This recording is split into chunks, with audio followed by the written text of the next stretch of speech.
Зейнур Шалабаев Богатырь көмір компаниясының орталық сақтау базасы қоймаларының жүк тиегіш жүргізушісі болып 26 жылдан бері жұмыс істеп келеді. Осы уақыт аралығында мол тәжірибе жинағаны анық. Бүгінгі таңда онысымен жас мамандармен үлкен ықыласпен бөлісуде. Жас жігіттер келеді бізге, әлі мына техникамен, производствомен ешқандай хабар болмаған. Соған енді біз өзіміздің білгенімізді, қандай тәжірибеміз бар, соның бәрін бөлісіп үйретіп, енді бөлісіп отырамыз. 10 жылдан артық деп айтуға болады. Жұмысқа қазір өзіміздің тәжірибемізді жинағасын, әрине басшыларды көргесін айтты. Зейнур енді сен енді өзіңнің тәжірибеңмен бөлісуің керек, өйткені жастар келіп жатыр, көбінің білімі жетпейді. Өйткені производство деген ол күрделі нәрсе. Ертеңгі ЧП болмасын, ешқандай бір несчастный случай болмасын деп, біз енді қолымызда келгенше содан болдырмауға тырысып, күшімізді салып жатырмыз.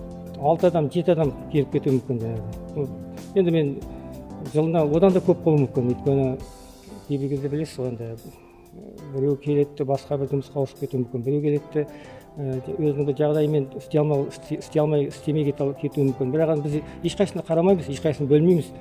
Кім қалай келді, қолымызға келгенше үйретеміз. Кирилл Журавлев осы қойманың жүкшісі болып жұмысқа тұрса, бүгінгі таңда жүк тиегіш жүргізушінің шәкірті. Меня закрепили. Жылдайында жұмысқа тұрған кезінде тәлімгер ретінде Шалабаев Зейнур Әкімжан ұлын бекітті. Жұмыс істеудеміз. Мені үйретіп оқытуда.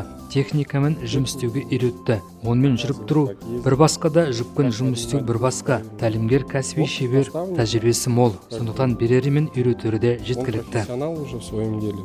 Келген жастардың бәріне бірінші қауіпсіздіктің ережелерін бұзбаңдар, қатаң сақтаңдар.